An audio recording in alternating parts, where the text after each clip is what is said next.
आजमगढ़ से खबर है। पुलिस लाइन सभागार में विशेष किशोर पुलिस इकाई यानी एसजेपीयू और मानव तस्करी रोधी थाना यानी एएचटी की मासिक समीक्षा एवं समन्वय बैठक का आयोजन किया गया। शुक्रवार को हुई इस बैठक की अध्यक्षता अपर पुलिस अधीक्षक यातायात और नोडल अधिकारी ने की, जो वरिष्ठ पुलिस अधीक्षक के निर्देशन में संपन्न हुई।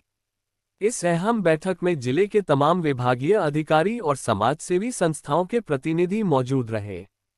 इनमें सहायक अभियोजन अधिकारी संजय सिंह, सहायक श्रमायुक्त Pawan Kumar, BSA Shiv Narayan, deputy CMO doctor Alendra Kumar, CWC अध्यक्ष रजनीश श्रीवास्तव, किशोर न्याय बोर्ड की सदस्य doctor Premlata Dwivedi, child line से Sanjay Shahi, one stop centre की सरिता पाल, जन विकास संस्थान के अनिल कुमार, आली संस्था की कनीज फातिमा और जोकहरा पुस्तकालय की संध्या राय समेत आरपीएफ, जेआरपी, महिला एवं बाल सुरक्षा संगठन के अधिकारी और थानों से आए बाल कल्याण अधिकारी शामिल रहे। बैठक में बच्चों और महिलाओं से जुड़े कई महत्वपूर्ण मुद्दों पर चर्चा हुई। इनमें बाल विवाह, बाल श्रम, गुमशुदा बच्चों की तलाश, लैंगिक समानता, किशोर न्याय अधिनियम में हुए बदलाव और पोक्सो एक्ट के तहत कार्रवाई जैसे विषय शामिल रहे। अधिकारियों को ये भी निर्देशित किया गया कि पीड़ित की पहचान पूरी तरह गोपनीय रखी जाए और पोक्सो मामलों में 24 घंटे के भीतर चाइल्ड वेलफेयर कमेटी को सूचना दी जाए। साथ ही बाल पीड़ितों के मेडिकल के दौरान पुलिस की उपस्थिति सादे कपड़ों में हो, सामाजिक पृष्ठभूमि रिपोर्ट समय से तैयार की जाए और न्यायालय में पेशी के दौरान तय प्रक्रियाओं का पालन हो। इन सभी बिंदुओं पर भी विशेष रूप से बल दिया गया। बैठक का मकसद पुलिस प्रशासन और स्वयंसेवी संस्थाओं के बीच बेहतर समन्वय स्थापित करना और बच्चों व महिलाओं की सुरक्षा के लिए कार्ययोजना को मजबूत करना रहा। आज आपके द्वारा एसटीओ की बैठक की गई है, संबंधित अधिकारी क्या दिशा निर्देश दिया गया है? आप द्वारा बहुत महत्वपूर्ण प्रश्न किया गया है।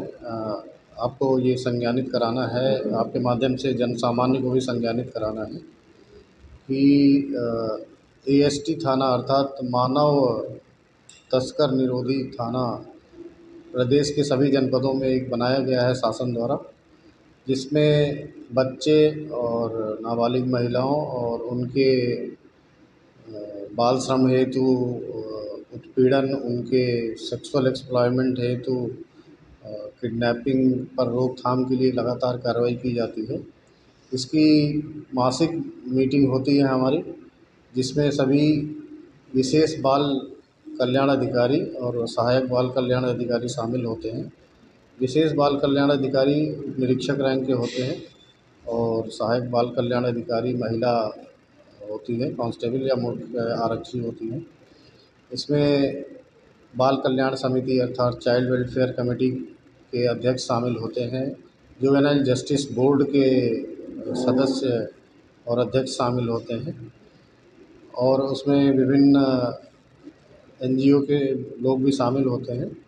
इसमें जो विशेष बात बताने वाली है, जो 2-3 बातें हैं, यदि 18 साल से कम उम्र का कोई व्यक्ति अपराध करता है और उसको सज़ा भी हो जाती है, तो उस अपराध को चरित्र सत्यापन, कैरेक्टर वेरिफिकेशन आदि में नौकरी के लिए, प्रमाण पत्र के लिए उसको रिकॉर्ड में नहीं लिया जाता। ये जन सामान्य को यह ज्ञान नहीं है, तो आप इसको प्रसारित करेंगे तो ये शायद उनके ज्ञान में होगा।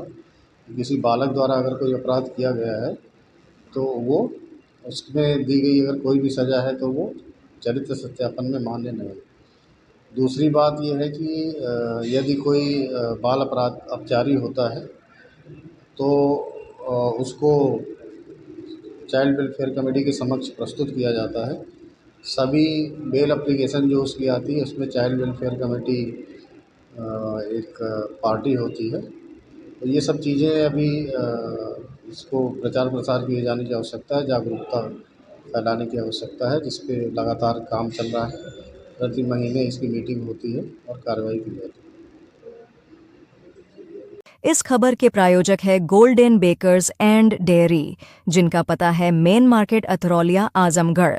नोट हमारे यहाँ ice cream, birthday cake, pastry, patties, नमकीन, बिस्कुट, दूध, दही, घी आदि सभी सामान उपलब्ध हैं तथा ऑर्डर देने पर मटर पनीर भी मिलता है।